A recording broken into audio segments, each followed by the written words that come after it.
Benjamin Graham, 6 foot 500 pounds, covered in orange flexible rock, shaking the ground. 4 fingers and toes with brute strength, and he was born on the streets of New York from the Fantastic Four. A superhuman team with a theme of saving these human beings. It seems like you was out of your mind. It's not a dream, it's power to the extreme. It's the ever-loving blue-eyed thing.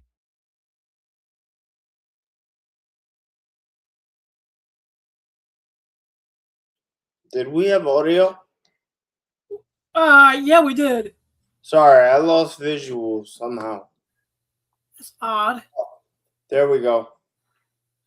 Sorry about that, yeah. No problem. Time. Criminal minds, block crimes, and the fool's the only hope you can find. It's clobbering time. Rock solid from his head to his toes, never been another one of his kind. Part of a team of superhuman beings willing to fight to save mankind. It's clobbering time. Make it mean when you step on the scene. It's the ever-loving blue-eyed thing. It's clobbering time.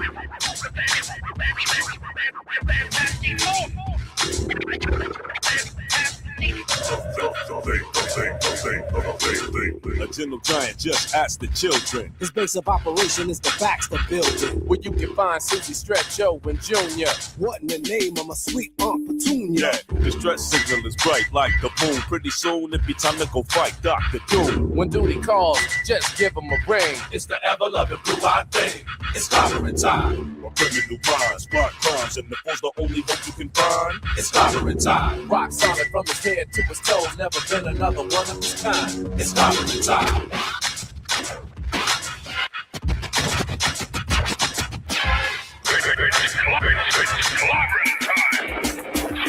Keeping the earth safe is what the thing is here for. From battling space invaders to thugs at Pier 4. Prepare for war for sure, so stop talking. Invisible stretch torch and the rock walking thing. Competition, he's hurting villains, his nemesis. No, not but with him, there's no winner. Don't attempt to thrust into fisticuffs with this hard rock being, cause fleeing is senseless. Criminal minds, block crimes, and the fool's the only hope you can find. It's clobbering time. Rock solid from his head to his toes, never been another one of his kind. Part of a team of superhuman beings willing to fight to save mankind. It's clobbering time. Make it mean when you step on the scene. It's the ever-loving blue-eyed thing. It's clobbering time.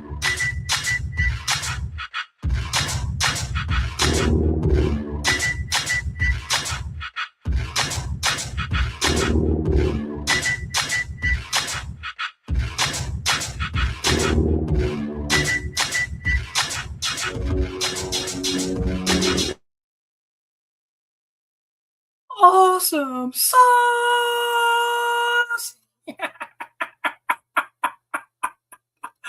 We're back! Are you ready to testify? Hello everyone, this is Blind Adam Wonders, the Comicpimp, your mentally undeveloped party host.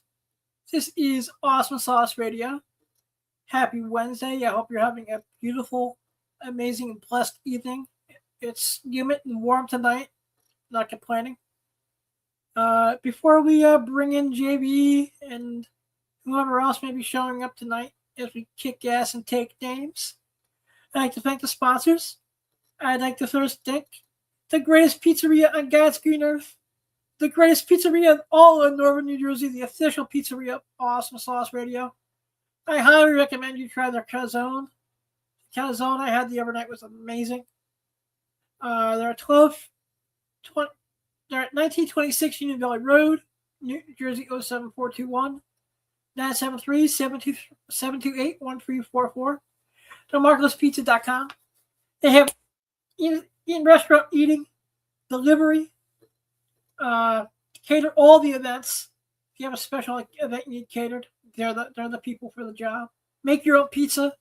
Still trying to sign up for that. But yet, DeMarco's Pizza, 1926 Union Valley Road, New Jersey 07421, 973-728-1344. Tell them Blind Adam sent you. I promise you won't be disappointed. I love their food. I'm a fat guy. I should know. Fat and proud. Want to give a shout out to the Exotica Expo. Exotica Expo just finished Chicago last weekend.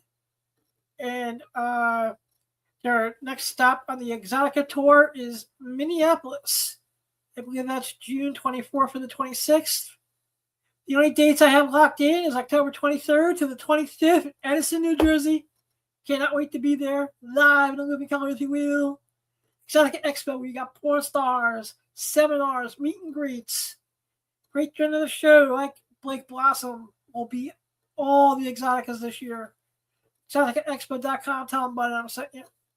I also want to give a big shout out to my homie, one of my best friends in this industry. What's up, Mr. Kirkman? Of course, we're talking about Big Clutch Comics, www.bigclutchcomics.com. Amazing variants, exclusively done for their website by some of the industry's hottest artists. Convention exclusives, eBay Live every Sunday night, I believe. www.bigclutchcomics.com. Love that guy. And of course, this wouldn't be the sponsorship section without mentioning one of the greatest strip clubs on God's green earth, especially in New York City. Of course, we're talking about Titties in Your Face. Yeah. Flash dancers in his house. Flash dancers have all the titties. They got small girls, tall girls. They got nachos.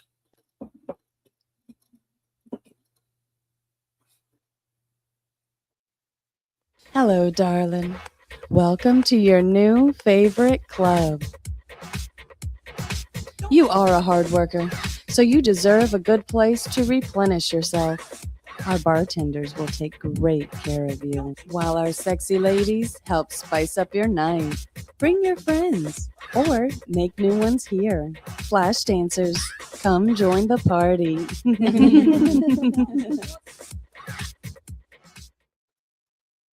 Yeah. Flash dancers look at West 45th between 10th and 11th Avenues, right in Midtown, in the Times Square area. So let them know. Love that place. Now, I'd like to bring in my tag team partner, the man responsible for making the show look sexy and professional every week. He is the Puerto Rican sex god. He's the one that makes wheelchairs great all day, every day. Let's get up for the one, the only, JV Wheels. Hello, everyone. How you doing, sir? Good evening. How's your week been so far? Not too bad, man. Not too bad.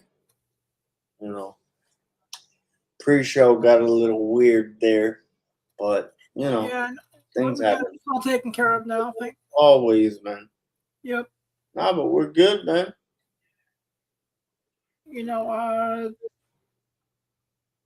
So while we're giving my guest a few minutes, see if he's showing up or not. I didn't even know we had a guest. No, my friend Fury, who has Furious Comics, was going to stop by for a little bit.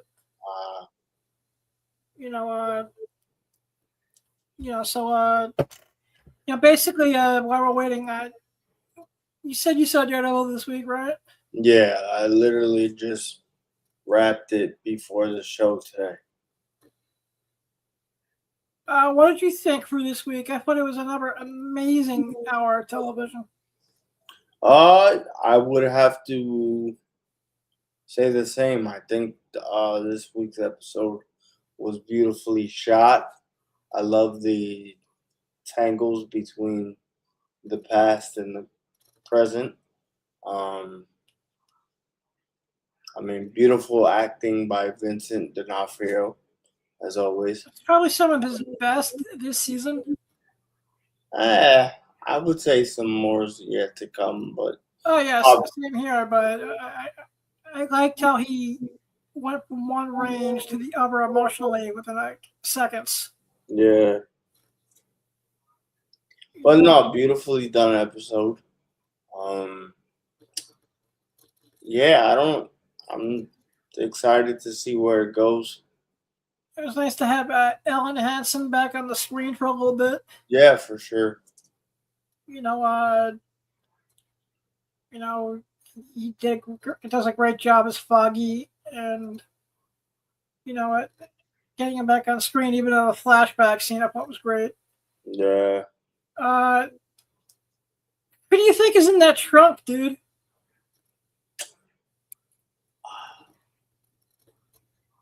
Isn't it the dude he shot last week? That's what I'm thinking. Or at least that's what I'm hoping. For some reason, my mind jumped as I was thinking about it today. As I was doing show prep. I hope that they didn't discover it was BB doing the leaks, and that's her in the trunk. No, I don't think so. It looked like a dude. Yeah, but the way they shot it, so you don't really know, who's in there, I thought was kind of genius. But I don't know. To me, it looked like a dude. So Right. I would guess the dude from last week. Yeah, I guess it's gonna be the first mate from the ship, which would make the most sense because that's the last person that Bucks whacked. Well, because you have to understand, he was talking about I ran an errand because Yeah. the Gandolfini's character was like, "Where were you?" He goes, "Oh, I was running an errand." So I would assume if you put two and two together, it's the same dude that he shot last week. So that makes sense. And like I said, they're really making you think that maybe Daniel's not going to make it through the end of the season. Well, now for sure. I think now he knows his time is up. So just be careful. We might see some separation with BB in the coming episodes. Not that I know, but we'll see. I'm more interested to see what happens with Dr. Glenn. Same here. I mean, this was revisit that. She had a break this episode, so yeah. And I also want to see how Matt bringing Bullseye back to his hideout is going to play out too. Yeah, I thought that was interesting. Because Karen didn't look like a happy camper. Yeah. I will say that.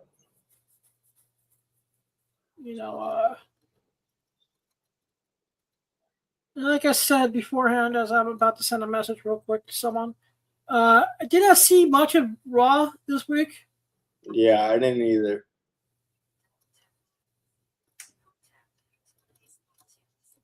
I actually think that this would be one of the weaker home shows for Mania. Yeah, I don't know. The card to me just, I don't know. It falls flat to me. So obviously they have certain things in the pipeline. Yeah, I mean, I don't know.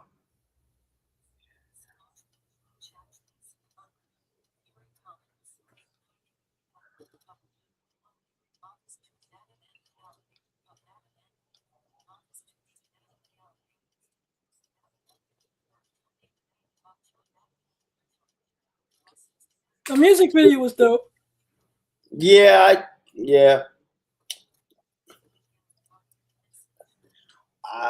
I wasn't expecting her to go into the music field.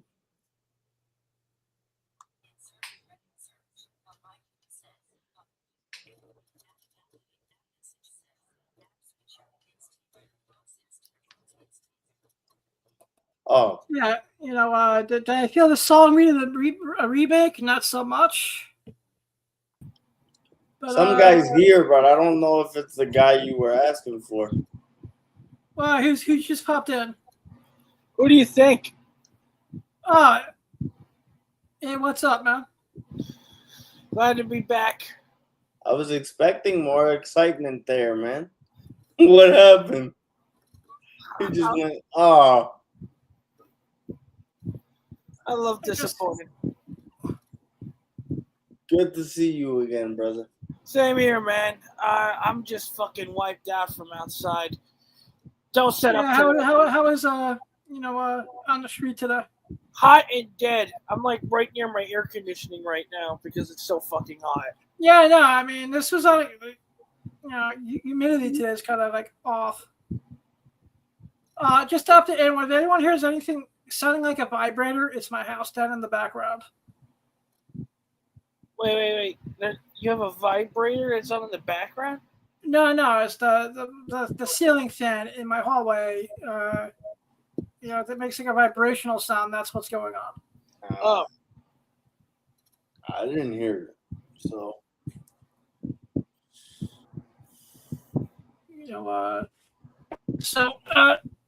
You caught up on Daredevil, man? Yep. Caught up on Daredevil, The Boys, and Invincible. I'm not caught up on Invincible yet. The Boys drops on Thursdays, right? No, it's today. It is a Wednesday, all right. So I'll catch The Boys and Invincible after this.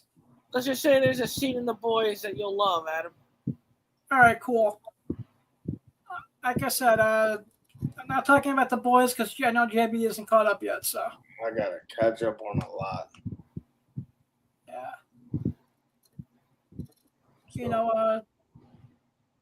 Hey JB, what's the first thing on my hit list? I don't know if you were going Sapphire or DC. Yeah, I guess we can just go. We can just flash by the Sapphires real quick because what I wanted to talk about isn't on their calendar yet. Gosh. So. Yeah, we can just pass that at this point. But Sapphires is another great strip club. They have 3 locations in New York City. Some of the best steaks you'll ever eat as well. Where's my steak, Adam? Hey, we're gonna make it happen. Don't worry. I'm taking New York Comic Con this year. I'll hold you to it. No, because this year for New York Comic Con, I just saw the dates.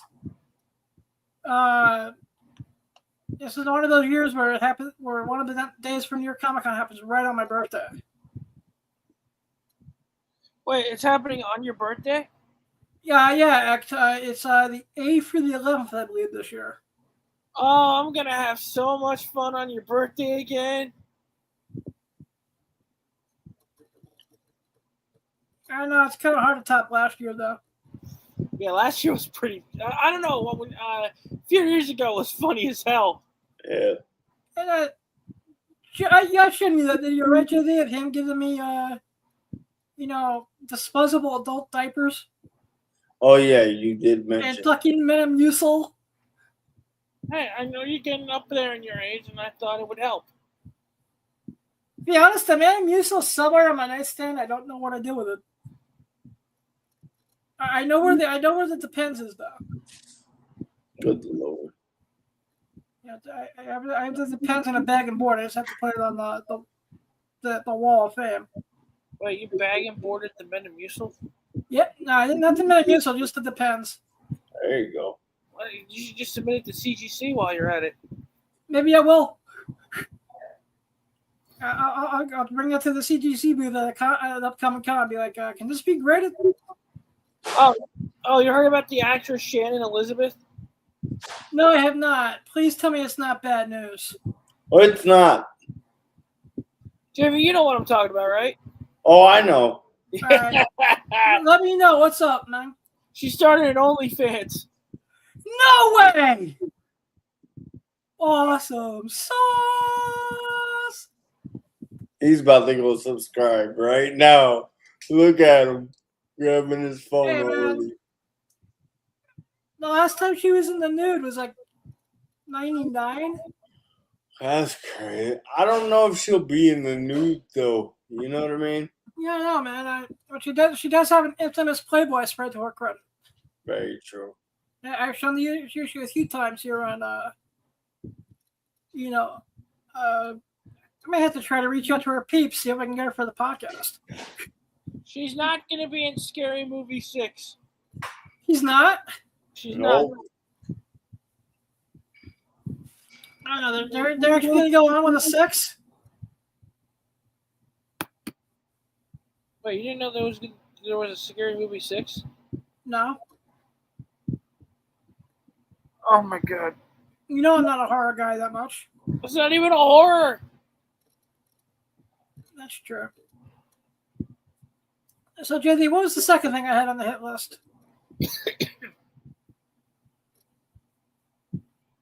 It was the Detective Comics 1006. And of course, Mark, I can't remember the last time I've seen a book blow up like this. I have. Like, there are other cases, but yeah, this is kind of fluctuating again. I've seen it dip a little bit in the last couple of days. Excuse me. Not a problem. So yeah, just everyone decided to put theirs up now. Oh, I know whose listing it is.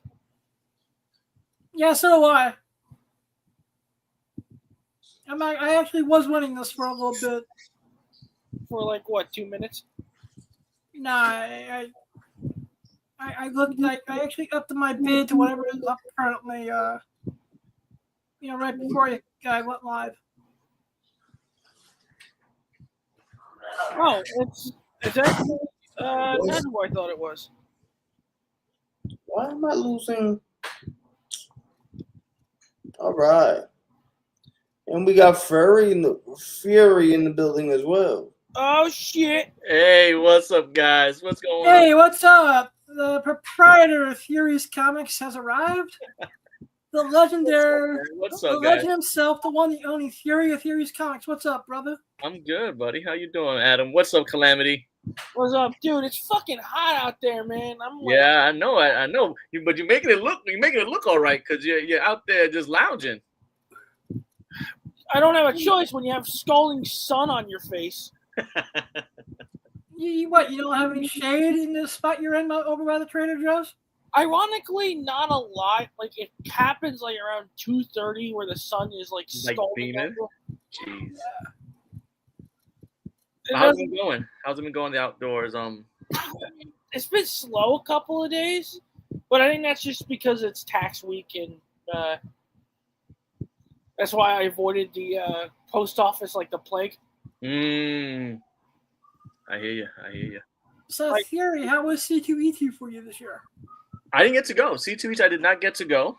C2E2, I stood in the background and saw what it was. I heard different things about it. I heard it wasn't the greatest.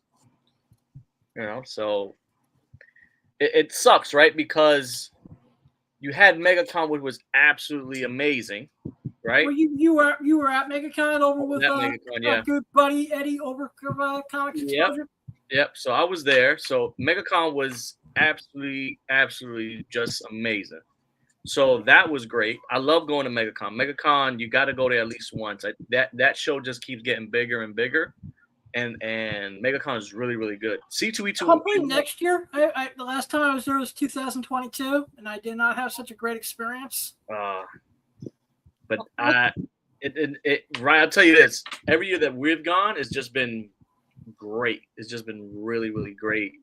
This year it was in a different building, but supposedly they used that building in the past. So that was like the unshaken, the unknown for us, but it worked out really well. Everything that was going on for that weekend, that 4-day show was off the chain, really off the chain. It was really nice. Like I said, I love going to MegaCon. Chicago, I may be in the minority in this, but I'm not a big fan of C2E2, so me not going didn't really affect me. How come you're not a fan of C2E2? I just don't like it. I just don't. There's nothing about about it that's really great for me. Like between the guest list that they had, I'm going on from last year into now, right? Okay.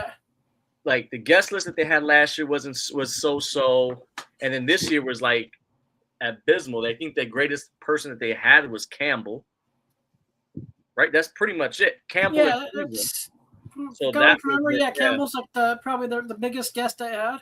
Yeah, and he was not doing like any open kind of autographs. He had to be like in a separate room, so it was. Yeah, I heard it was a separate room. It was they was like you had to buy a ticket. And... Yeah. So he's doing that kind of special treatment.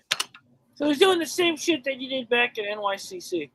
Yeah, pretty much. Is that what he did last year for NYCC? Yeah, he did last year. Yeah, I think that's when he started it. I think that's when he started when he coming back to the convention circuit. So yeah, so he continued that same model. Jenny Friesen was there, and then that was it. Not a lot of the guys were vending at that spot as well. A lot of the retailers, like we weren't really vending there as well. We were kind of just there in the mix. We were mostly there just streaming. And then that was it. There was nothing. And I also think C2E2 happening like the week after MegaCon hurt it severely this year too. Yep. So that's another thing that affected them. That affected that crowd as well. So a lot of factors kind of derailed that whole C2E2 train. You know, I like I said, me personally, I don't like C2E2. I could take it or leave it with that show, especially like. It's like a lesser. It's like to me. It's like a lesser New York Comic Con. So if I'm going to do New York Comic Con, it kind of feels like New York Comic Con. I'm going to do New York Comic Con. I'll do New York Comic Con, not Chicago. But that's just me. Well, I mean, what do you expect? They make casserole pizzas. You know, but even I had that day when I was there last year, and it wasn't really. I was let down with the deep dish pizza. Let down with the deep dish. Just. All right.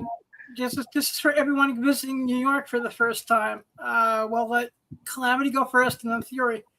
Best pizza in all of New York City. Oh God. Oof, that's tough. That's tough. The best. I'm gonna be biased. We gotta say, for someone came from outer space and said, "Take me to the best pizza in all of New York. Take me now. Hungry. Want to take me to Milford?" Best pizza in New York. Adam knows my answer, which is Two Boots. And no, I'm not bringing it to you guys yet. Yeah, you haven't brought it to us, so it doesn't. You want cold pizza? You could Uber They have it. a microwave. They probably have an oven somewhere in the warehouse they can heat things up in. Microwave pizza's ass. No, not on a good day. Like leftover pizza is really good. But yeah, what was I gonna tell you guys? I'm gonna be biased and be the one that's like right around the way from me. This is called Sam's Pizza. They're really, really good pizza. Give you a old school, huge New York slice. You know. I know the one you're talking about. It's pretty good. Yeah, that's really good. That's really, really good. I enjoy that one. It's really well. That's the one I like. Yep. So if anybody's coming down, that would be the pizza spot to go to. You have to truck it. It won't be in the city, but it'll be in the boroughs. Speaking of things that are hot right now, how are those ghost machines doing for you, Fury? I tell you this. I wish I had the full run. I tell you that. I wish I could re-release the full print, but I can tell you that. What was it done by Katana? It was done by Katana. That was probably my second exclusive. My second exclusive doing that one. Yeah. So I got fortunate enough to have Dan do that cover at about 2 years ago. That's how long my thing was, like about 2 going on to 3 years ago. He did that machine. I have it right here. That's what it looks like. Oh, you can't. What the? This part of the background. Oh, there we go. There we go. So that was that Katana cover. Yeah. He's got so many hidden gems that I think are just not coming to the light right now. I'll tell you this. Like, as soon as I mentioned the few copies we found under a rock in our storage spot, they're all gone. Like, they're all gone. We just found another little stack. So that'll be doing like a whatnot release this weekend, on Saturday on whatnot. So take a look at that. And there's no more after that. There's no more. If you can find it, I even myself was trying to find it on eBay, and there's not much. So there is no listings except that goes to tell you. Actually, the one book that pops up for his the most right now is the detectives. It's the detective, right? It's the detective because that's what people are looking for because of his popularity in Batman. Yeah. Right? Fuck Popularity in Batman. I don't see. So I'll be Speaking amazed of what Katana happens and with ours. Batman, JB, bring up the next thing on the hit list. Now I'll take that deceased one though. Oh, the Actually, deceased. just some dark We one. had that a while back. I We thought had this that was pretty deceased sweet, one. too. That cover. We had that deep in storage too. We I had know. That. Wait. I sold mine too early. I was getting like $20 on them. Way before the Katana. On screen. Oh shit! All right. Oh, this one. I want to get everyone's opinion in the room. Do you All right, hold think up. that it's just heavy mental, just dropping the ball, or Oh, you want my opinion on that? I'm not yeah. fully. First, let me come back. Let me take a little break. Let me come back because I'm losing juice on the laptop that I am. I thought I had everything done. So let me come back. Let me charge this up, and I'm gonna give you my opinion. Let me come right back. Let me get this All right. for you.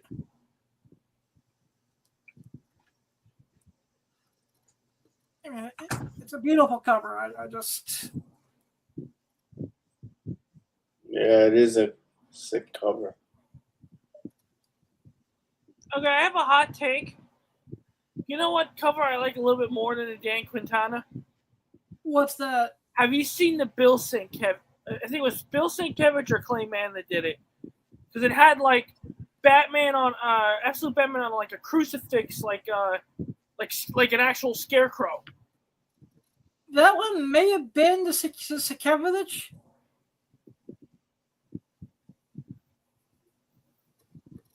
Okay. There's a lot of covers for this, man. Actually, I sold a couple today. Not the Sienkiewicz, but cover A's. Did you read it yet? Of course I read it. I loved the hell out of it. So, all right. Hang on a second. Amazon, stop. Oh, I missed these. Oh, it is what it is. Spoilers in 3, 2, 1. Go ahead, Mark. Oh, wait, you want me to spoil the book? Spoil just the interpretation of the absolute scarecrow. So, remember the episode of Batman Beyond with the sneak peek? Yeah. So, he's basically that, but he does like he makes the person that he showed it to kill people. Intriguing. Like, I'm looking forward to reading it. Absolute Batman is, I still say, the Absolute Batman book to read.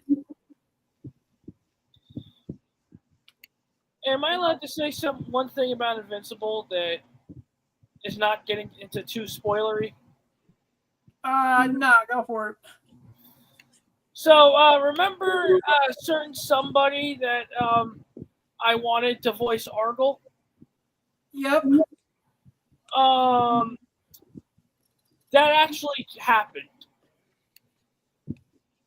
Wow, who's voicing Argle? Frank Welker. All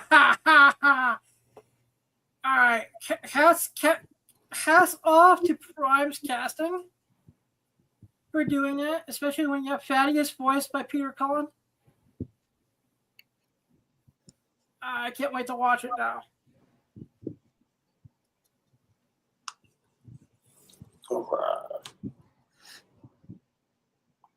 Also, I want to say the new episode of The Boys was amazing. All right, cool. Like I said, that's all we need to know at this point.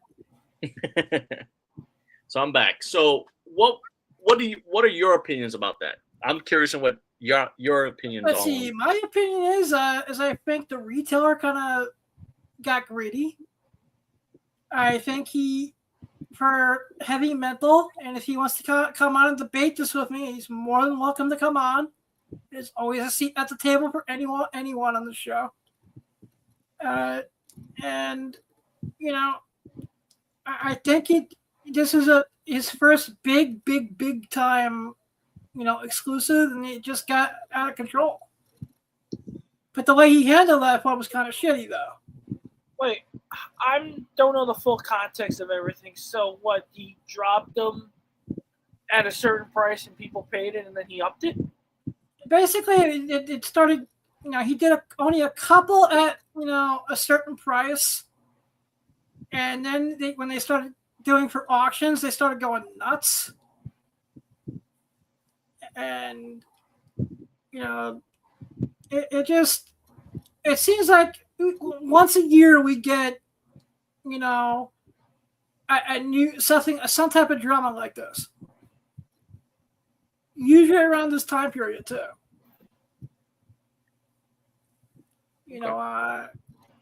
Like I said, a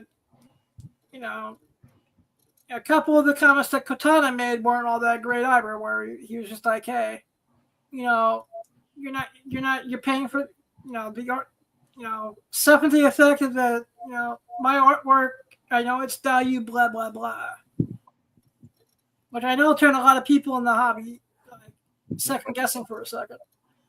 Okay.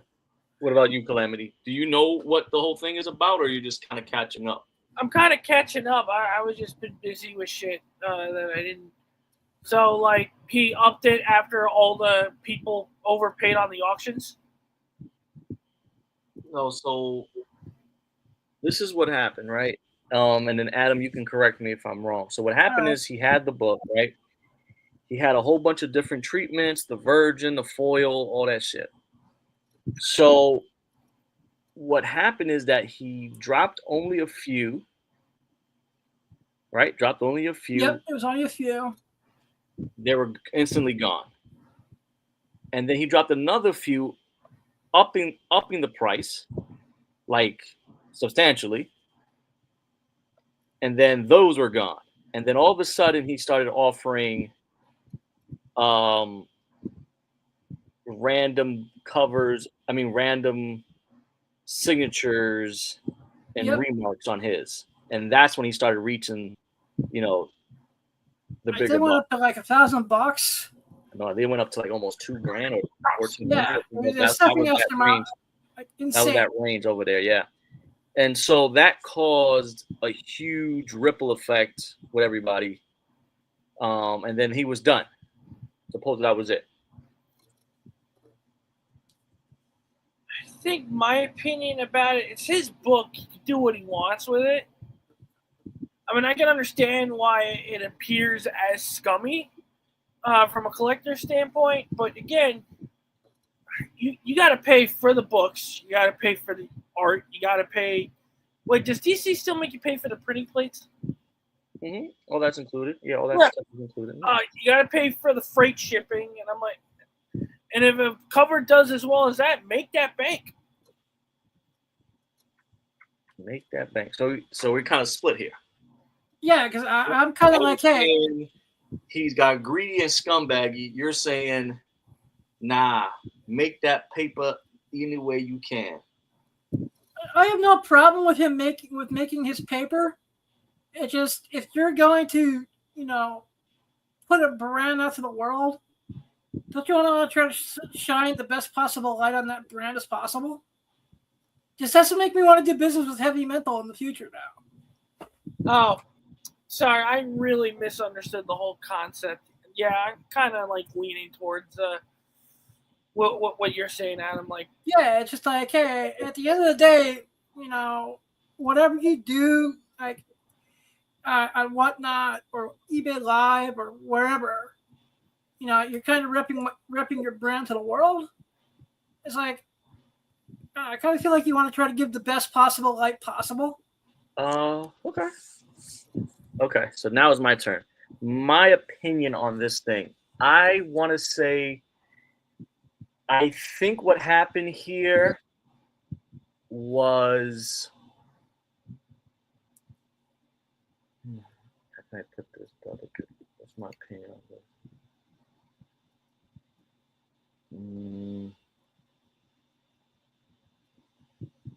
I think it happened. I think what happened here was a situation that got out of control real fast. I think that's the best way to put it. Oh yeah. Politically, you know what I'm saying? Like, yeah. I could tell you something else off camera, but politically, I think it's something that happened so fast that I think even he didn't realize it until it was almost too late. Or when the bell was over, you know? I think this would happen. And me personally, I think after everything was said and done, when the dust is settled and the uproar and everything else, I would have took a step back, laid low, wait till the dust clears, and reevaluate what happened. I think that's my only opinion on that, was to kind of go back and realize exactly what happened. But I think that's what happened. I think it was a situation that happened too fast for everyone to, for everyone to understand what's happened, right? Because himself, he's out there just putting the books up. They're going as quick as he's putting them up. And even as the customers, they're buying as quickly as they can just because. So everything is moving in a very fast pace for anyone to understand what's going on between the seller and the customers.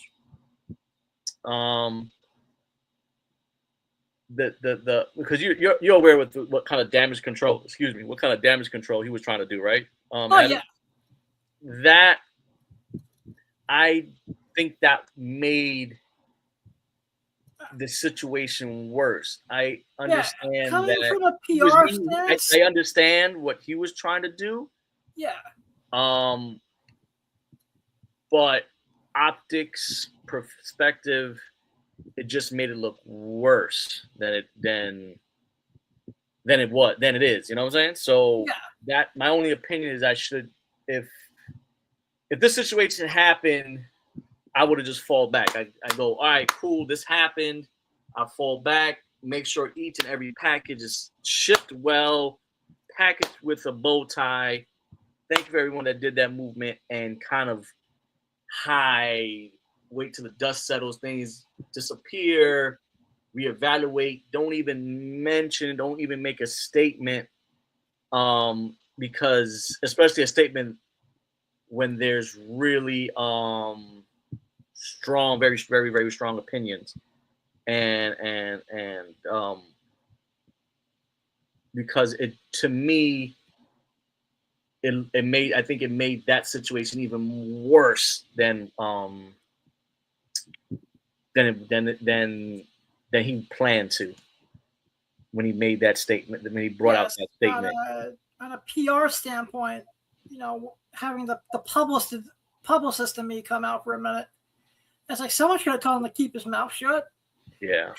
Same thing with Katana. I think I was thinking the same thing. It's like I haven't heard anything about Katana. I don't think Katana, because Katana is the artist. You know what I'm saying? He's I want to say he's affiliated because he did the cover, right? But he's not really affiliated with anything financially wise, I don't feel as though he does that. He just did the art. People are loving his art. The cover is nice. He did a great job on that. There's no argument there. It's his second Absolute where he did a banger job. Yeah, so I like I said, I don't even think Katana, or I haven't heard Katana make a statement or do anything, because I feel as though he doesn't really have to. This is all on mental and how he's handling and his team, or whether if he has a team or is it just him and it's just the way he's handling it. I think that should be the only person to address anything or not address anything, and just kind of, make sure that all those books and all those SIGs, all those things get shipped, pristinely.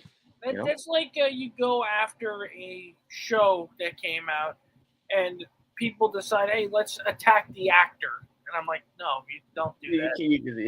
It's not the guy. He did the work, and the work is being presented, and you get upset to the person that's presenting it, which is, which unfortunately is mental. But that's my opinion on it. It was a situation that happened too fast on both parties, and it got out of hand very, very quickly. I don't know the guy. I don't know who Mental is. I don't know. Yeah, like I said, this is really my first time really hearing of him. I can't even give you like my own personal opinion about the guy if I know him and what his intentions were and shit like that. But I don't know the guy. I'm going off as a regular retailer and try to put myself in his shoes in a sense where we all been there. It has happened where, especially when you do streaming, when it comes to streaming, you're just almost on a flow. You're just going on the flow. You know what I'm saying? And so if the flow is quick, you're moving quick. And if the energy is high, it's a whole bunch of things when it's streaming. It's different when you're just doing, regular website stuff. Order just is going to come through, and that's that. That's my opinion about it. Off camera I can tell you more, but I really think what happened there. But it's unfortunate because here's the aftershock of some shit like that, right? Now I'm gonna go off not with the old customers, because old customers will always come back because they love the community, they love this. But if we have new customers and this is happening, it brings down that morale of coming back. Yeah. Just feel like coming back because now they feel cheated or they're hearing something that this, you know what I'm saying? So it really deters new customers. Yeah, actually, and we need all the new customers we can get. We need all the new customers we need. It's a fun time to be in comic books right now. Yeah, so that's the only biggest thing about that. And it like I said, it really hurts it. It really does hurt that new customer base, And very cool. And like I said, let's just see what happens from the fallout of this, and hope it doesn't affect the secondary market too much. Well, not right now. Right now, the secondary market is I think what's they going on right now. I think they got to reach at least $2,000 now. Some of them. Yep. About that or close to it, because they were selling at close to 1,000 anyway. We're talking about stuff that had SIGs or anything, but even regular copies, they're at least upwards to like 800, I think. I saw one drop at $1,000. I'm interested to see what some of the ones with the remarks are going to wind up settling at. Yeah. So we'll see at the end. I want to say we'll see at the end of the month, or maybe in 3 months. Let's see what happens. Oh yeah. Did anybody remember how hot at New York Comic Con remember that Heroes in Crisis Matina foil? Oh yeah, that was crazy. That was insane. Yeah, that was nuts. And then you have Matina tracing. Like I think like a couple of months later. Dropped so hard over there. No, he upgraded. He went to AI now. Oh, he doesn't have to. Yeah, it's that's another thing that happened too. So yeah, so it's those kind of things with him. So we'll see what happens. We'll see if the secondary market is rolling along. Oh yeah. You know what I'm saying? If they're being sold, not put up, but they're being sold. Because the problem is easy to, you bought the copies and you put them up. Are they being sold? And that cycle is rolling. If it's not, it's gonna be interesting to see, how this lands during convention season too. That's true too, because he's probably still going to be doing shows. Well, I'm talking about Katana anyway. Yeah. Really, Katana's the one, see what his art was. Because just like myself, I'm riding on the train of this. Because everyone's in the search of, on the search of anything related to Katana and things like that. Yeah, that's the reason it's the first time when I went to Cover Price. Shout out to my boys over at coverprice.com. Yeah. And went on eBay and I had to start looking for his whole back catalog. I was like, holy crap! I did not realize he had this much stuff out there. Yeah, Katana has a good catalog, especially on On indie stuff, yeah, especially the indie stuff. Like there's Yeah. covers that I wish I can, there was covers even before his jump. I was interested. Like the one that I really wanted, was Kill Them All or Damn Them All. Yeah, I think it was Damn Them All. Yeah, that's a really sick cover, man. Actually, here's a nice cover for Department of Truth #1. I thought that was killer. No. Forget the comics about Quintana. Let's all focus on the Heavy Metal 290. That too. Heavy Metal 290. Good luck. Yeah, that's. It might be easier than finding a deceased one right now. Oh, right now, yeah, maybe, yeah, probably. Maybe, because, Maybe. But I actually think if I had to say what's going to be more of a ghost, it's going to be the Heavy Metal 290. I'm just waiting for the Spider-Man ones to sell out. Oh, there's this dude that has like 30 fucking copies, and I'm like, come on. Yeah, that seems to be the straggler out of this catalog for some reason. JB, can we go to the next thing on the hit list, please? Hit all the lists. Next thing was the Blind Adam Blake Blossom Maitland Ward cover. Yeah, I just wanted to show Theory get his thoughts on something I had made up for something at Exotica I did last year, and if he thinks this would make a cool variant at some point. Only 69 copies were printed. Oh, nice. What is this going to be for? This was initially done as a print and that was a gift to my friend Maitland Ward at last year's AVNs, and I am thinking of doing something with it in the near future. I may do a variant with it at some point. Oh, nice. I actually need to talk with re-talk with the artist and see exactly what my reproduction rights are. Okay. As he's done other work for me where he strictly said, "Hey, I can do T-shirts, I can do prints, I can do buttons. I cannot put the artwork on a comic book cover." Okay. So what about if it's the same thing? Then I'm basically. You know what you should do? You should, when you have a chance, when you speak with that artist, ask him would he do like an art book. Yeah, I'm thinking of it because he's done enough stuff with me over the years. I could put out a mini art book. Yeah, just do a small print run of art books showcasing his art. You kind of split the print run and you kind of do it like that. And I think that would probably really be the best thing. Yeah, and this would give me an exclusive that I can bring to every Exotica throughout the year if I wanted to. Yep. Absolutely. Because everyone knows I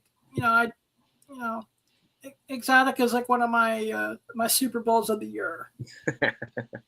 So then, are you gonna have Ward sign them and do some stuff with her? I'm.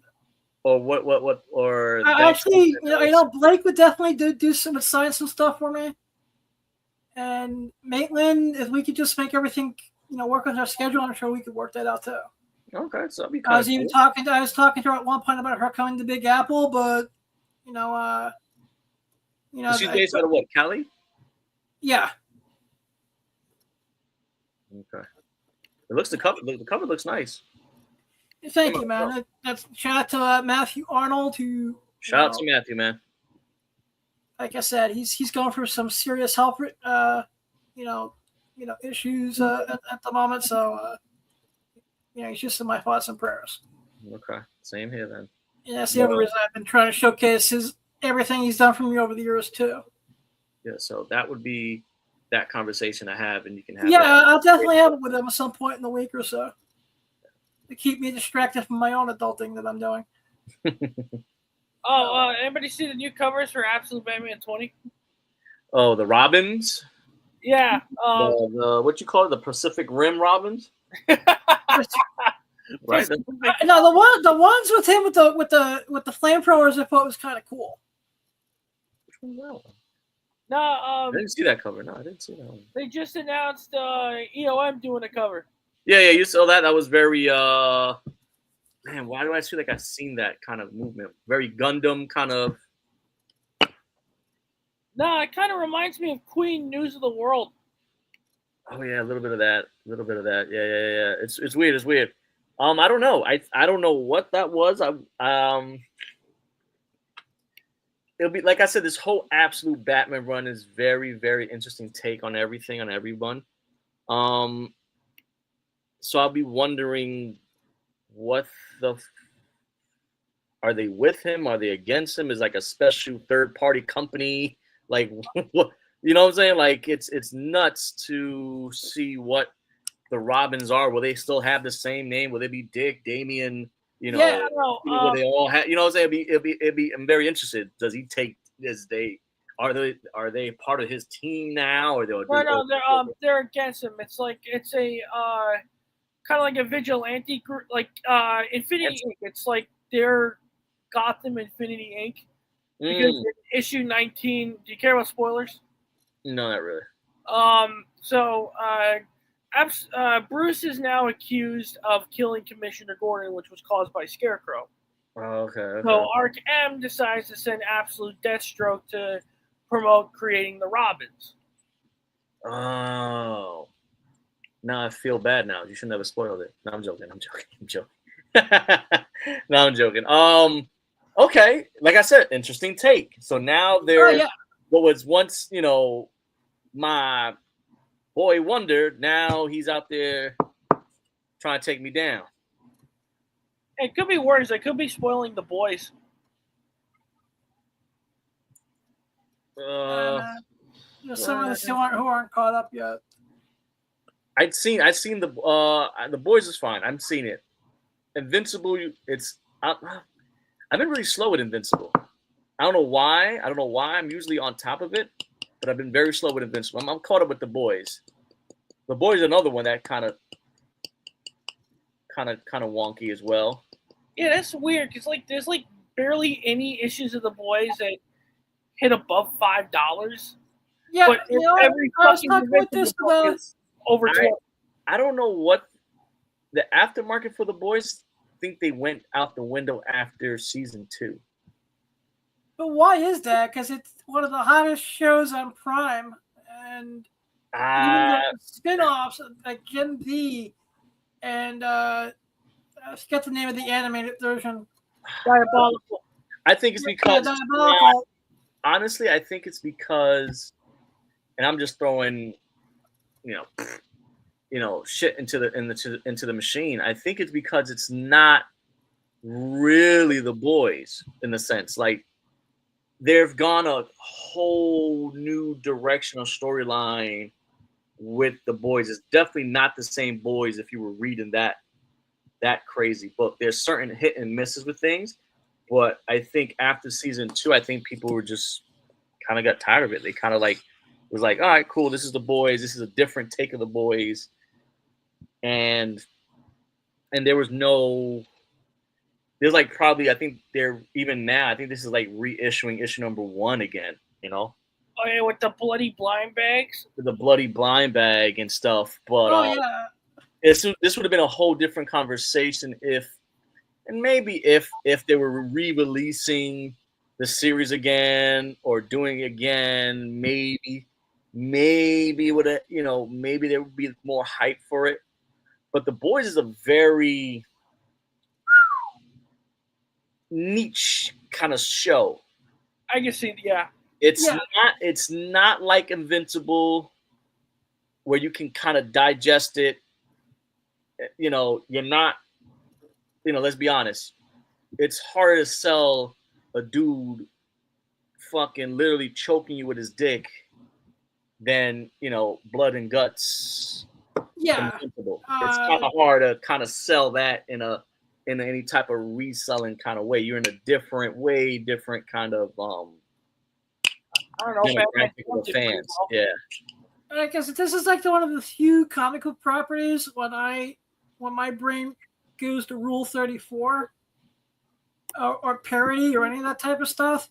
It's like The Boys is the one property in comic books where it's like they put it out there so right for you that you can't really make a good porn parody of it. Yeah, it's already there for you. I mean, a giant sausage who uses his dick like a weapon. Yeah, it's kind of it's kind of hard. It's and it's definitely kind of hard. Compared to Invincible, where he has the costume, he's still like a superhero. And it's more, the violence may be about the same, but it's in a different kind of light. And I also actually think with Invincible, the story at the end of the day, it's a family story. Yeah. Like it's young people, dealing with family trauma. Like Vin Diesel. Vin Diesel, yes. It's a space family. It's Space Fast and the Furious. Yeah, so that's what's happening. Sweet. The Boys is not so much. Exactly. No, but they should do a full series adaptation of Diabolical because I did like the voice cast for it. That was well done. Before we move into more comic book stuff, or what's better, the street pretzel or the street dog? Street dog. Not an actual dog. You're talking about a hot dog. Yep. Yeah. Street hot dog. Yeah. People that don't know. Yeah. The street hot dog. Yeah, 10 times. The reason I say that is because the pretzels, they may look fresh, but yeah, I'd rather go to Aunt Annie's to get this pretzel. Yeah. Hot dog, indeed. But a straight hot dog, you kind of know, like I'm not saying they're also fresh as well, but you have a better chance of having a great hot dog than a great pretzel. There's nothing worse than a stale pretzel. Yeah, like I said, the last time I paid my $3 and I was just like, disappointed. Yeah. Why is this already starting to harden already? Yeah. Oh, did you hear about the guy that got scammed at like $80 at like a street pretzel stand? Like, ooh, it was on stop. Oh, that's crazy. $80 for a pretzel. He said, "Cool, no problem." The dude. I don't know who to feel bad for. The guy who took the money, the guy who said, "Give me $80," or the guy that paid him. Because, come on, let's be honest. Where are you paying $80 for a hot dog? Where? No. So what happened was how that's working. So what happened was the guy got charged. I think it was like way less, and then the dude who took his card that was selling the pretzel. Oh, that's his problem. Did a whole upcharge of like $80 and shit. Well, that's the problem right there. You pay anything street, you pay with cash. Yeah, exactly. Anything street dog, you pay with cash unless it's like one of those street, those street trucks. You know what I'm saying? Yeah. Not your regular guy. Yeah, your normal cart. You always pay with cash. I would never pay with card with those guys. Never. You got like an official. And also, for all the people who watching the show are going to be doing, coming in to be tourists, if you get told for a pretzel or a dog, anyone about $4 or $5, tell them to suck your ball sack. Oh, also, don't take pedicabs. Oh yeah, that's true. Yeah. Started. Do not get. I did it once, and let's just say, the guy refunded me almost my entire fee because I flipped the freak out. Oh shit, that's crazy. From Javits Center to Port Authority, he said it was like $100 and something. $100 and something. I was like, get out of here. I was like, do I look like an effing tourist to you? And I just started yelling and yelling. He's a cop, and the cop. There was an off-duty cop, and I at the top of my lungs was screaming to the cop, and she was like, "You need psychological help." And then I think the guy wanted to just charge me like $20. That's crazy. People just always trying to swindle somewhere. Let someone tell me $100 for like, what is it? What is that? From the Javits Center to Penn? What is that like? It's the Port Authority. Oh, Port Authority. Oh, in Port Authority, even less. Probably like maybe 8 long blocks, maybe. Yeah. Come on. And it's $100 this way? Come on. Yep. One of those little pedicabs. Those wannabe bicycle motherfuckers. Well, he wanted $100 and he didn't even offer a hand job either. No. He just said, take that raw. Ugh, no loot. Yeah, I was, and I was just like, and then like I said, he's like, okay, this guy's not a tourist. He's like, all right, I think he's okay. And I was just like, I put a 20 thing. He thought I was gonna like reach for a weapon or something. I was not a happy camper. It's one of those 2019 that New York Comic Con was like one of the years. That Thursday, anything that could have gone wrong for me that day. I was gonna say, reaching for a weapon. I could just picture you trying to pull up a gun. Nah, man, he would have had his billy clubs right behind him and just. Yep. No, he would have been like Butters from South Park, where like every shot that happens, he just shoots someone in the dick. That's such a great episode. JV, what's next on the hit list, sir? Hit me. What? I don't say nothing. Daredevil 158. Ooh, I just got a copy. I know we touched on this a bit before Fury got here, but you caught up with Daredevil at least?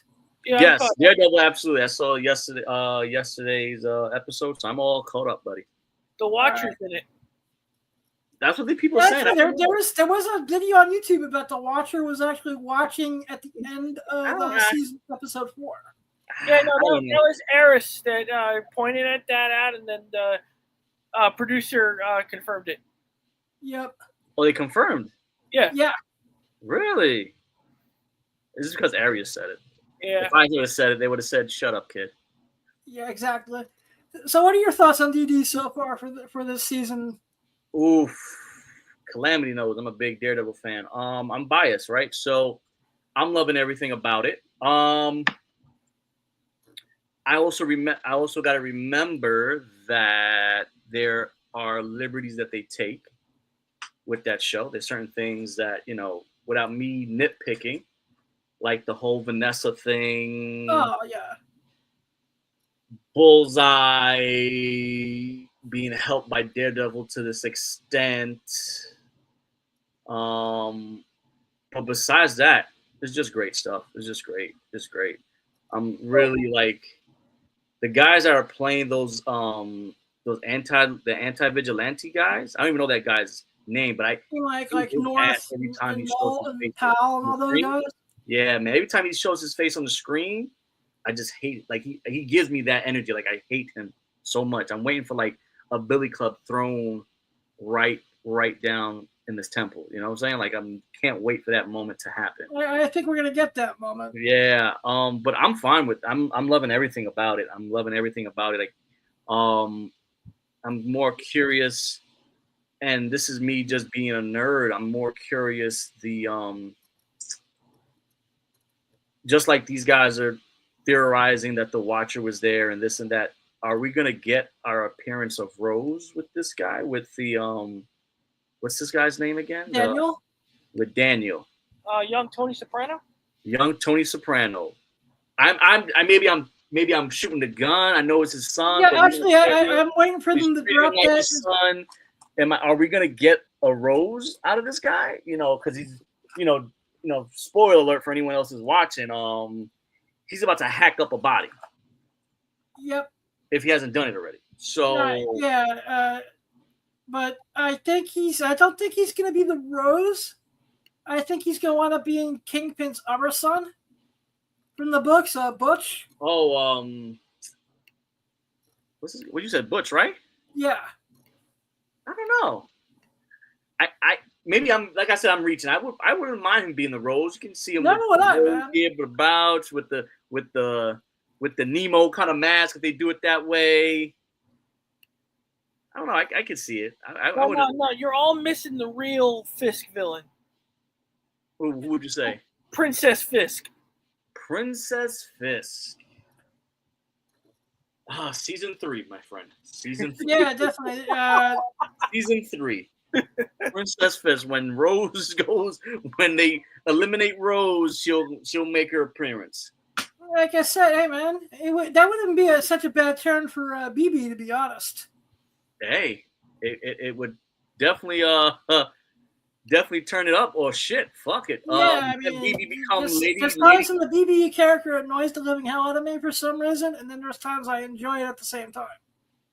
I think they're not using her the way they could use her. In a sense, I liked her position better in season 2 than this one here. I feel as though she's becoming a little bit more whiny in a sense, very whiny, very underplay her position now, you know, from what she had. You know, I feel so she's playing it very, oh man, I'm gonna sound crazy, very rookie, very like a rookie. Like, how are you gonna go? How are you gonna be? First of all, when they announced that she was like the, you know, Karen's Page kind of inside the world, underworld kind of girl, I was like, she's the one? This is the one that you trusted the whole thing, this girl. That threw me. I was like, really? I was actually expecting somebody else. So I was actually expecting it to be someone like,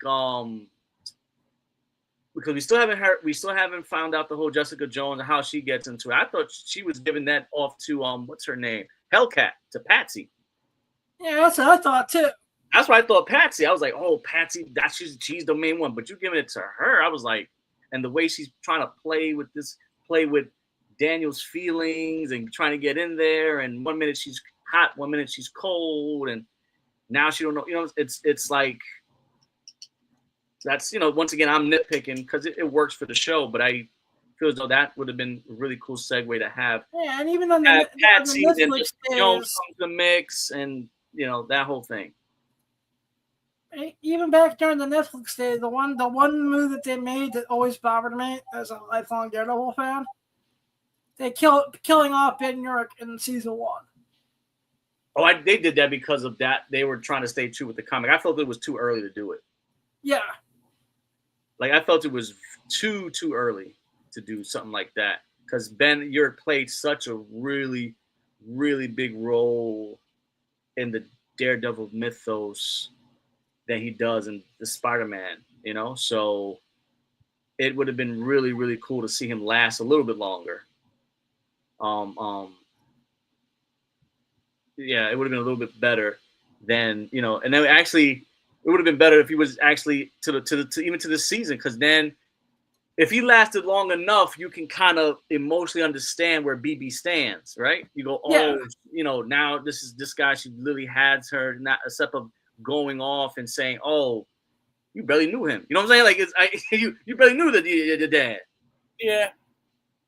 If you knew, you know, or your dad is teaching you the ropes or something, you know, that kind of effect, and you know, you find out he just missing and died, and you come up almost the same kind of way they did with the whole White Tiger, right? White Tiger. You know? Which is. But once again, I'm nitpicking. You know, I'm nitpicking now. I do it every week, and you know, I have a lifelong connection to the characters for obvious reasons. Yeah. You know, Daredevil was the first thing that I experienced when I was diagnosed with my eye condition that made the world comfortable again. That's nice. Yeah. You know, you know, everything I learned that's cool about being blind, I learned from Daredevil comics. Nice.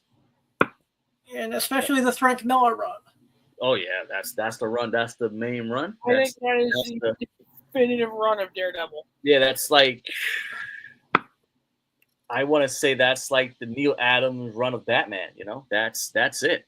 That Dennis O'Neil and Neil Adams run of Batman. That's as Batman as you can get. Yeah, and it's, to me, that's like the, you know, building blocks for everything that we have now from the character. Yep. You know, without that, you don't have a Marvel Knights. Yeah, no, you're absolutely 100% right. I don't think if Frank Miller never got on Daredevil, I don't think we'll be having anything Daredevil to the extent. I think Daredevil, the book, I think the book was slated to be canceled. Yeah, it was supposed to be canceled. It was. Actually, correction. If Frank Miller never had the chance to do Spectacular Spider-Man, we would never not have Daredevil. That is true.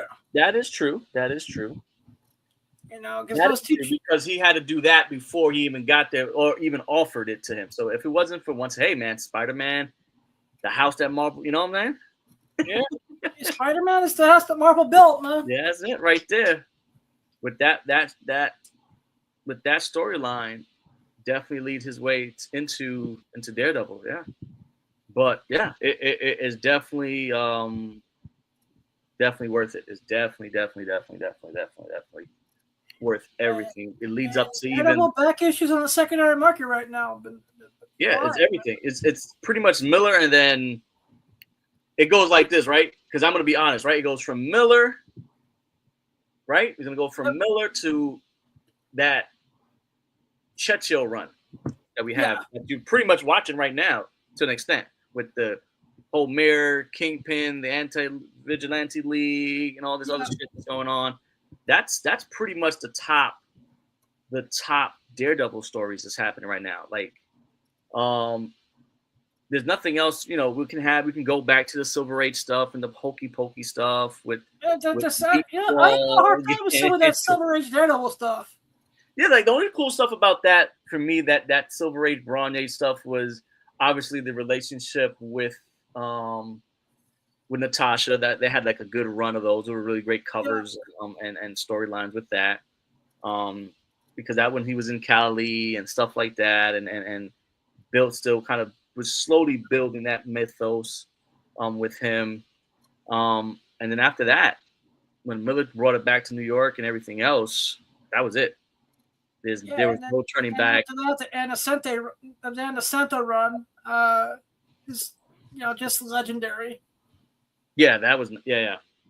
And then for me, I know people shit on his writing for some reason, but you know, the Kevin Smith stuff back in the late '90s. I liked it. Man, that's tough, right? Because I you know, someone who's one of my mentors in life is Kevin. You know, I'm a little bit more biased than most when it comes to his stuff. Yeah. You know, I liked his stuff. I liked that run, right? Because once again, it's coming off from the crazy Marvel days of just random, like those Daredevil stories. I felt they weren't really doing much, especially the early, like late '90s and early 2000s. There was Marvel was in a shit pool of stuff. They were just doing shit stories, shit art, everything else. So when they were trying to pull itself back, and they invited Kevin to do that storyline where you have, you know, Mysterio, you had these guys, and that whole storyline with Kevin Smith, it brought it back. It brought it back to an extent like, oh, okay, this is definitely very interesting take on Daredevil. I put that in my top 10 Daredevil storylines. For me, it's right in the middle for me. Right in the middle? Like number 5 in my top 5 runs of, well, just because, you know, Mysterio is my favorite Spider-Man villain. Oh, yeah? Yeah. He's like my top 15. Mysterio? Yeah. Well, he's in my top 10. He's your top 10? Okay. Yeah, I mean, I always love the gimmick. I love the costume. The illusions and stuff? Okay. Yeah, you know, basically Mysterio is a failed filmmaker. You know. What's yours, Calamity? Ooh. Well, my all-time favorite? Well, in your list right now, like what would be your villain list, or that villain? Where would he land?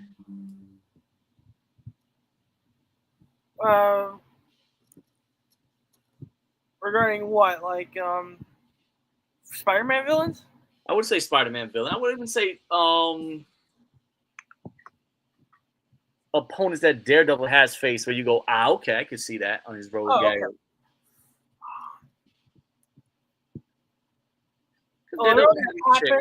I'm still gonna go with Muse. Muse is up there. Muse is definitely up there. Muse is definitely up there. Would you count the Punisher? I wouldn't count the Punisher because the Punisher is not really a villain to him. The Punisher is more. Man, I feel the Punisher. I think they're two different sides of the same coin. And, Yeah. I wouldn't put him I as think a when villain, Daredevil fights good old Frankie Castle, Yeah. I think. This is what I could become if I go to that extreme. I think he feeds off of Frank in some cases. Underrated, which I wish they did more with, Typhoid Mary. Ooh, that's very underrated. You know, since I love her running. That's one of my top runs of Daredevil right there. That's like my top 5. That run with the Black Heart and them, Typhoon Mary. That's a good one. They don't use her a lot, and I don't know why. They try to, but just like another favorite villain of mine, like Carnage, they dropped the ball. They dropped the fucking ball. I thought they were. Excuse me, Theory. I thought they were going to do great things with Typhoid when they let her marry the Kingpin, and then they just went to Krakoa. Yeah, I was like, it was weird. I was like, this was it right here. This was because she was crazy in the 90s. She was, oh man, she had everything going on for her. And then they try to bring her back in certain, in spotty areas. And just like I said, the way they do, another favorite villain of mine is Carnage, and they just stick them in shitty storylines just to stick them in there. And I feel as though once you do that to a villain, it kind of brings it's almost like it's stock down. Like, all right, shut up. Yeah, just like I was really starting to get. I'm upset that they canceled the Eddie as a Carnage book. Yeah, just starting to get into I was like, oh, that pissed me the fuck off. I was like, guys, come on. Yeah, but Paul's dead. I was like, Eddie hates Carnage. What are you guys doing? And then Mary Jane hates Venom. Why are you putting them in the suit? Like, come on, you guys. Who's making you do these books? Like, why are you doing this? And it's like, they canceled the Eddie one, and then they're just continuing with the whole Mary Jane stuff, and they just putting guest stars in almost every issue, which is kind of I hadn't actually there was one good thing to come out of the Mary Jane Venom book. They finally killed off Paul. Yeah, that was. But they gave him a hero's death, and that was the only part I didn't like about it. Yeah, no, I didn't like anything about it. You know what other villain I wish they did more love for in Daredevil? Nuke. Duke, ooh. Duke would be hard as hell to do. But I would love to Duke. That's really Born Again, to tell you the truth. That's really Born Again. Now, if they had that character, if they were following what it was, Duke would be unmatched. And then give me the Duke that was in Wolverine Origins. Give me that. Oh, hell yeah. Give me that Duke. Or hell, bring me as part of the anti-villain task force, they could have gotten Shotgun. Ooh, that'll be another one. He was a former vet, became an assassin. It's like, hey, I'm trying to. Maybe I do better as a protector of the law again. I like Kingpin's views. Yeah. Oh, talking about the Vigilante League. I don't like what they did with the character Cole. Yeah. Right, Cole.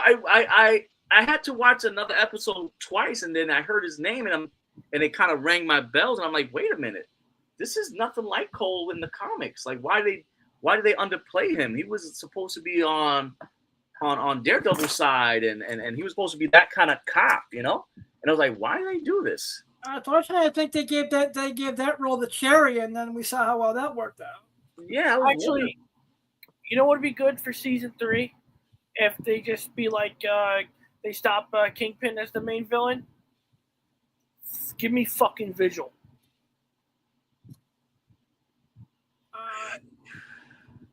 Maybe I'm hearing rumors that the season 3 is gonna, deal a lot with the Defenders.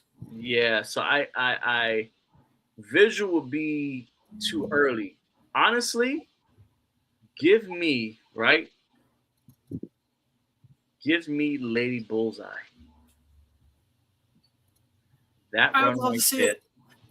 But she's killed Lady by Hitmonkey. Bullseye. Being that Bullseye is kind of on this redemption kind of stuff. Yeah, That would be a way to kind of bring him back to my scary nuts Bullseye, because he'll feel threatened. Like, wait a minute, I got a chick taking my name and this and that, and she idolized the psychotic I was, and yeah, and then bring those two kind of. Oh man, that would be the fight scenes. It would be amazing.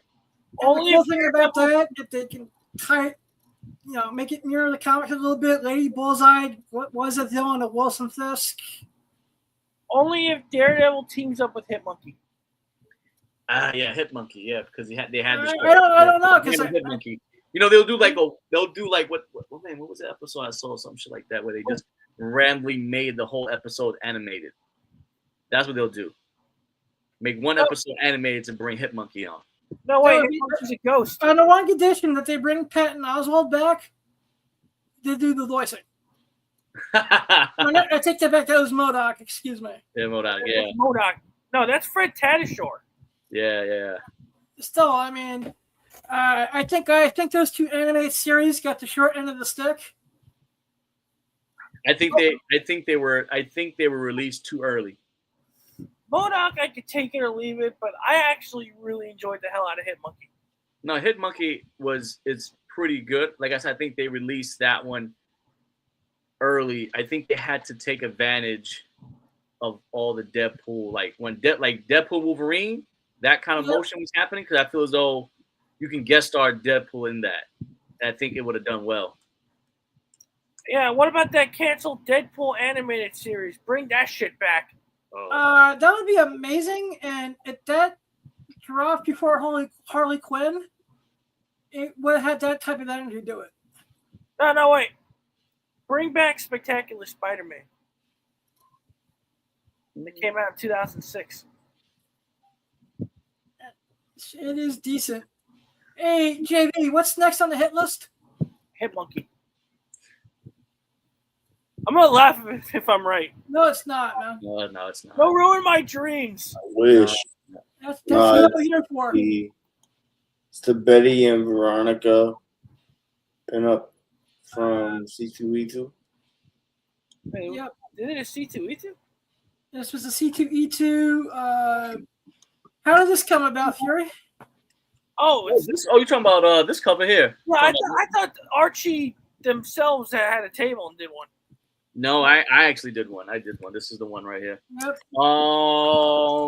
Wait, I just want to shout James from Hives Comics for pointing this to my attention. There you go. That's the one. That's how I found out about it. I thought I told you about it. No, James did. That came about. I'm gonna just be honest. Just came about because I wanted to do something different. It was on close to the release day of C2E2. Everything else was kind of gone from my hands, and I said, I've never done anything Archie related. Let's knock this out. And this was done by a great artist by the name of Pandy, Pandy. So definitely give him a follow. Brand new artist, really cool. Has a very, very good painting style, and I felt as though it worked with this cover, and people liked it. And when I first saw it, I thought you for a minute, I thought you actually got Ickpot to do it. Ickpot, really easy. I don't know. No, I am really like I am now. You got me studying this guy's work because Ickpot to me doesn't. He draws beautifully. He's done work for me as well, but. Honestly, like I said, I don't like to compare artists, and I know some artists don't like to get compared to, but I was thinking this was like very early Adam Hughes like. I can see that. Very Adam Hughes. So when I saw his style and his stuff, and I said, when I reached out, I said, could you do this? And we went through a couple of rough sketches with this. It was supposed to be off the bat, it was supposed to be like a beach thing. That's off the bat. But there were certain things, like there were supposed to be sandcastles and, things like that before we got to the final product here. But yeah, it was just as simply as that. I needed something ASAP for C2E2, and I've never done anything Archie related. And I broke my cherry with Archie, and it's been great. It's been really I good. do cherry Pop Tart next. Yeah, I have to do. I have to do. To do it. I might if I We'll do team that. up for that. It'll probably might be with the same artist. It probably might be with the same artist. It probably might be with the same artist because this is another artist I'm trying to do a lot of projects with. We got some things in the works with him. You might see him do a Pop Kill in the near future. Nice. Some other projects. So it's another, it's my way of, bringing new artists to the foreground and that's awesome. It's and Pandy their art being published. That's pretty much. I love introducing new artists. New artists because you never, like I said, like that's like I said, we can go back to the Katana thing. He was really established already, but he wasn't doing a lot of covers, and I got lucky enough at the time to have him do a cover for me. Now try to ask Katana to do a cover for you. Good luck. Yeah, exactly. You should do if they ever do like another Ghost Machine type thing, just do that Quintana but foil. I wish it worked like that, but it doesn't work like that. It doesn't work like that. It's if I had to do a foil, I had to do a foil at the time of this when this came out. They won't reuse. They won't use the same art. Yeah, it would have to be brand new art. Yeah. Like the bigger company guys and all that too. Yeah, the bigger company guys like DC, the DC Image and Marvel guys. Nah, they want you to spend that money. So exactly. Yeah, so very few instances I can think of them using old art and letting you rock out. Like the only person that could do that, I think that can happen with is when you see releases of like Red Sonja and Vampirella art, where they take, 10 years ago, Turner stuff, and you see it as a foil or you see it as one of those, Yeah, but I think with characters like Red Sonja and Vampirella, uses it, that's Amazon stop. But I think with like Vampirella and Red Sonja, you can get away with it a little bit more easily because of the history and the amount of variants that have been done over the years. Yeah, so actually, I almost broke my exclusive cherry. I just didn't have the time, and there was a specific artist I wanted to get to do it. And okay, I was gonna do Ben 10 #1. Oh, Ben 10. Everyone, like I said, I must be disconnected for. Like I said, I'm probably disconnected, but Ben 10. I grew up with the show as a kid. I was already older. Yeah, I really think with something like Ben 10, it's how old are you when the show was first coming out? I was hold on, I gotta do math. I think I was 8 years old when it came out. And really? It was the talk of the town for like 3 years. Yeah, Ben 10. And there was a kid I used to go to school with was a huge fan. And he actually did a lot of good art for a 9-10-year-old kid. And I wish I could get into contact with him if he's still doing art. It's like, but yeah, no, that show was a big deal for you. I think it's going to do well. I just saw a blind bag for #1 that I'm going to get a couple copies of. Oh no, mark my words, that book is going to do well. It's like a certain other book that I told people to order and they didn't listen. Murder Drones. Yeah, the Murder Drones. I don't know. I haven't shut him up about like the Murder I heard. I don't see for 2 weeks that it pays monkey ass. I didn't see anyone do. First of all, I didn't see the hype about it yet. I haven't heard anybody go crazy over Murder Drones. And last time I checked, I think the person that did the exclusive that I'm a part of, I think that he's probably the only exclusive besides the publisher who did their own exclusive with it. And that's about it on this Murder Drones you told me about. Yeah, but did you do it for the second print? I just did it for that. I didn't even do it. I had another retailer reached out to me to be a part of it, and I said, all right, fuck it. Just to have something in my Rolodex of books. But that's another one that passed by me.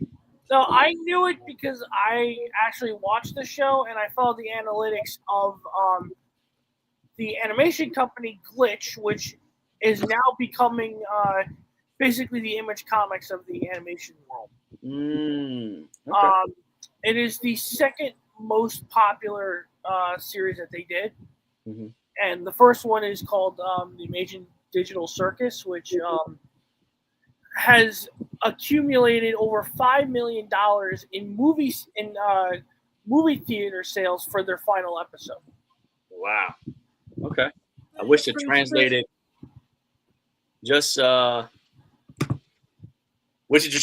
into sales, resales. Oh, no, those are sales for distributors like us, like we bought. Well, they didn't do the comic yet. They didn't do the comic for Amazing Digital Circus. Oh, okay, Amazing Digital Circus. Yeah, So you think that might be the next one? Do you think that might take over Murder Drones? Yes. Okay. I also see big things for Dungeon Crawler Carl, which was done by the people that do Dork. And Dungeon Crawler Carl is also an animated thing. That's the Dungeon guys. They're doing crazy. I missed out on that one. They have this absolute Batman homage cover crazy, and they were offering it for $10 on this on their website or Vault, like maybe a couple of weeks ago before the big boom. Like that book right now is like $100 book right now. Yep. It's a good read too. Yeah, people. I think people were talking about that. I think I forgot who else was mentioning that book around, and it's definitely one of those that once it releases as a limited series or whatever, that would be another one to take over Dork, because I think the Dork train is kind of coming to a stop. Yeah, I can see that. Right now, the modern comic book market is kind of like a Janet Jackson song, like "What Have You Done For Me Lately?" Yep, and if you haven't done much, that's it. Yep. You guys think Queen in Black is going to be a good sell? I think it's going to be the same thing like anything that comes out as a blind bag. I tell you that. I know the blind bags from the big two have not impressed me thus far.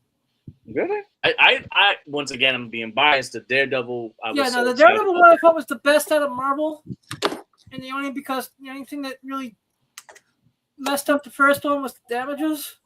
Yeah, the Ultimate Universe. Yeah, but the Daredevil was. I think they redeemed themselves with the Daredevil. This one here is crazy. The Queen in Black, when it drops out during, I think it was just perfect timing because it comes out during that San Diego week, like in July, and they're doing it two different type of blind bags, right? Obviously, this is more of a cash cow. Let's be honest, right? Cash grab, cash cow movement. So you have one that's $150, which includes a foil. I think it's a foil exclusive cover exclusively out of those blind bags for that stand-up stand for the Queen in Black, and then you have your regular blind bags, which is I think the retail's at. I think they're still doing that. I think it's still between the $8 and $10 range. Yeah, like that $6, $10 range they're doing for the blind bag, but then you got the $150 that gives you 20 blind bags in this nice. I'm assuming this nice little box that includes only way you can get that other cover, and I think it's a foil or regular Patrick Gleason kind of cover in that bag, and they want $150 for it, which it's not that bad. Okay. So you get 20 bags out of that box, so you can see what they're doing with that, So yeah, I'm also interested to see what some of the bigger pulls for Queen and Black are gonna be. So between that, how many are they doing the special? Because it's also something special besides that. Besides that book, there'd probably be like another special. But they're still continuing that whole sketch cover thing. In one of the bags as well. But I wonder what's specifically for that blind box bag thing that they got going on. What extra special stuff is going to be in there, especially for that kind of price range, being it is over $100.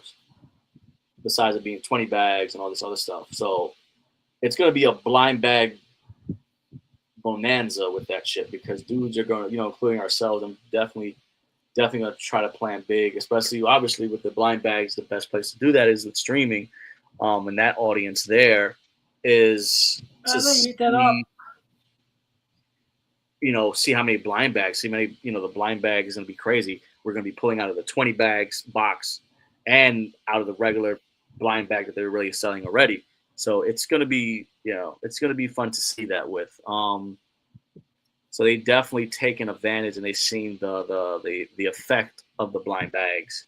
Marvel is definitely taking suit. DC's playing catch up, but I don't think DC has nothing to worry about because they close their eyes and Absolute Batman is on the top 10. Absolute Batman, Absolute anything Absolute. The entire line is just great reads. Even the newest thing that's happening right now. When did you think Green Arrow was going to be something on the top 10? So, well, not yet because it hasn't really officially released, but we can both kind of bet that it's going to be on a top 10. Yes, and the last time Green Arrow was ever on the top 10 was 25 years ago. So Kevin Smith did that number one. That was the last time I remember Green Arrow being in the top 10. Yep. So that's so it's crazy. So DC, even though DC's not doing these type of gimmicks, but they don't have to because of the titles. Marvel kind of have to do the gimmicks because there's very few titles. I don't know what. Like I said, I try to read or try to catch up with Marvel titles as best as I can because deep inside I'm still a Marvel guy, but they make it very, very hard. They're making it very difficult lately. Yeah. Like I can't even think of a title that's not Daredevil, and even this new Daredevil. Like I said, we're on issue just 1, right? So yep. What they're trying really hard on some stuff. I think I was trying to get into what's that thing that they had? Imperial. I was trying to get into.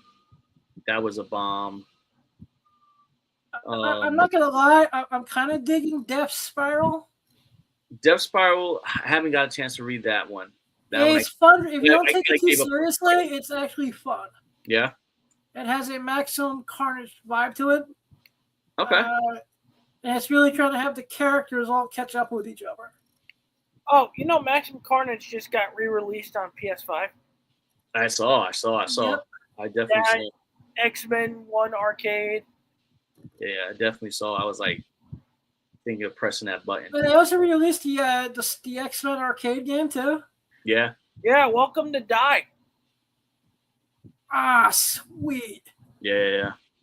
I'm gonna have to look into adaptive video game stuff for the visually impaired now. I think Street Fighter actually does that. It does? I know Mortal Kombat does, but I want to see if it's done for anything else.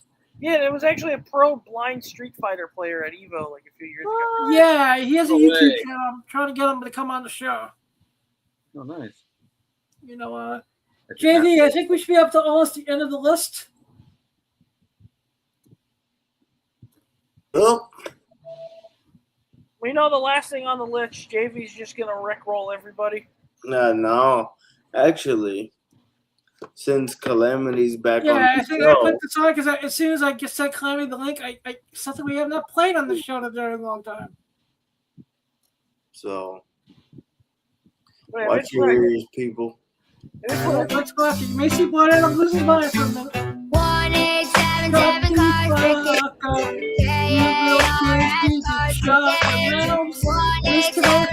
cars for kids. Donate your car at carsforkids.org. That's Cars with a Cat. Pick up a quick and you'll also get a vacation voucher and a tax deduction. 1877 cars for kids. Donate your car today. Bullshit. Man, I didn't know you did the commercial Calamity. When you did that? Yeah, no, we used to do this to troll Adam, and then apparently Cars for Kids saw it and they got pissed. Yeah, I actually YouTube saw one of my reactions to it and said that are doing harassment and bullying.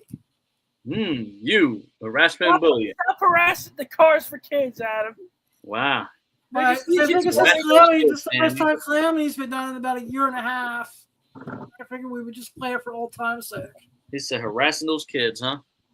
Nah, just the Cars for Kids. Yeah. Ain't donating my car. And it's spelled with a C, not a K. All right, but the real last thing on the list, I know Calamity isn't, but you in the action figures at all, Fury? Oof. Not really. I stopped doing this type of stuff. I used to. Marvel Legends has that really nice Punisher coming out. Oh, I've seen it. The Punisher for Rivals. I've seen it. Yeah, and one in the Hulkbuster armor. Ooh, that is nice. Selects, right? That's a Marvel Select? Yeah, it's Marvel Legends. Oh, Marvel Legends. Okay. Yeah. Yeah, I'm still waiting for Sideshow to hopefully do Spawn statues so I can buy one. Yeah, that's never I gonna don't see that happening. I know it's not going to happen, but I still want it. Not gonna happen. We're not gonna see anything Spawn. If it's not done by McFarlane Toys, it's not going to happen. No. Oh, have you seen the prices on Todd's Whatnot for Spawn comics? Dude, I was like, what the fuck? I don't know what. I heard they were like common books too.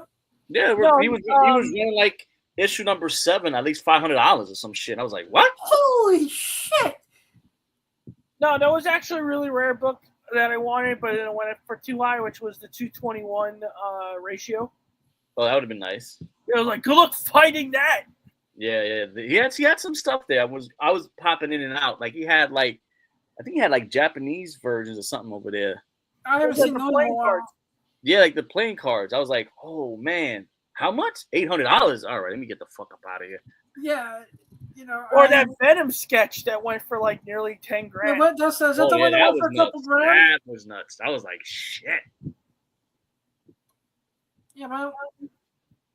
And we all know why people did it, because they wanted to get a shout out from Todd, even though it didn't happen.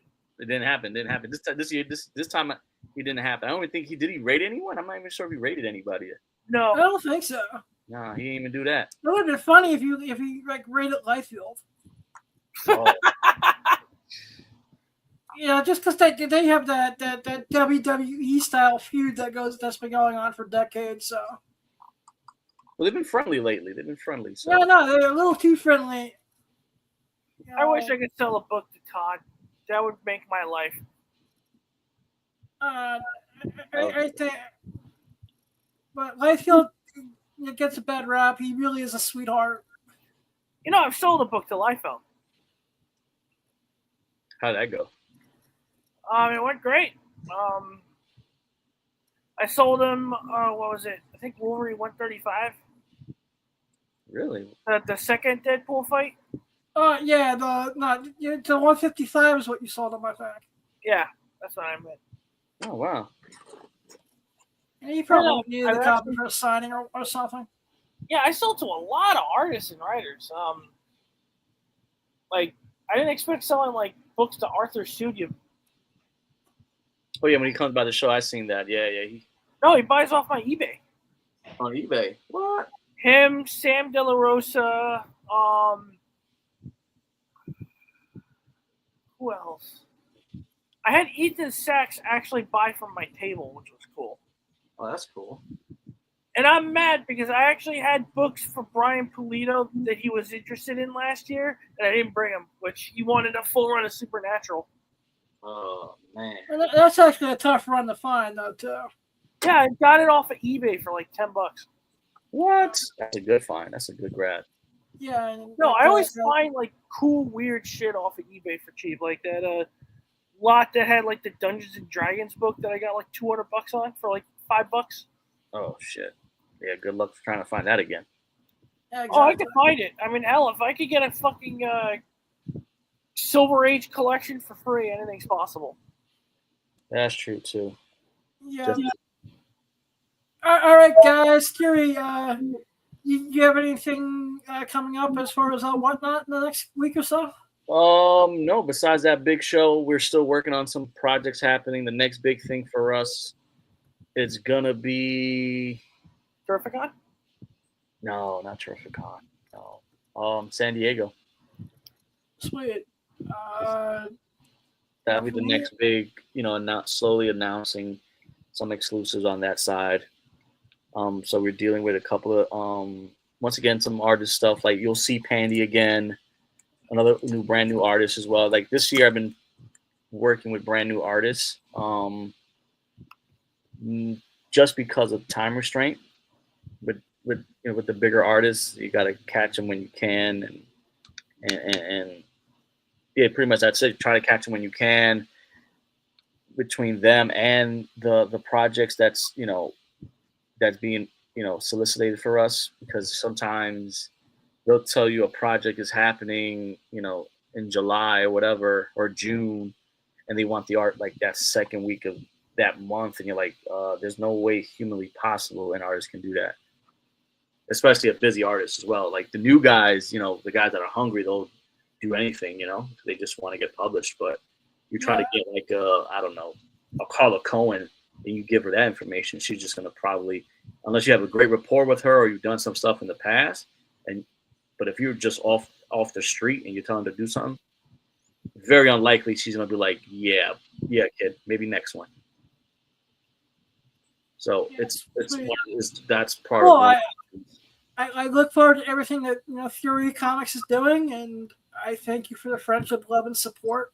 I thank you. Appreciate you being on the show. Sometime in mid-June, I'm going to make my first trip to the warehouses. We'll be waiting for you, man. We'll be waiting for you. Like I said, hopefully by that time, Calamity comes and gives us this infamous 2 boots. 2 boots. I told you, people, get your asses down there. It's above the congestion zone, so no one has to bitch about me over $9. Yeah, that's true.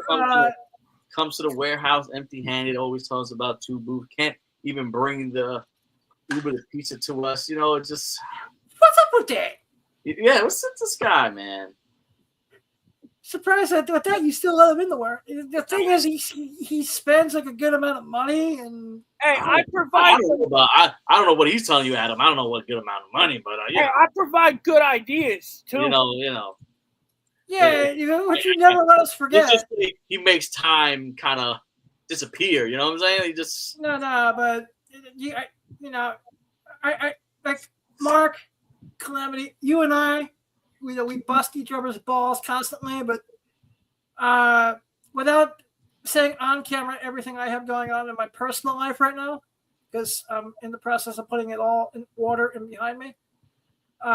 Calamity is one of the best dudes that I know in this business, both in the industry and out of the industry. And I'm very blessed to have a friend like Mark in my life.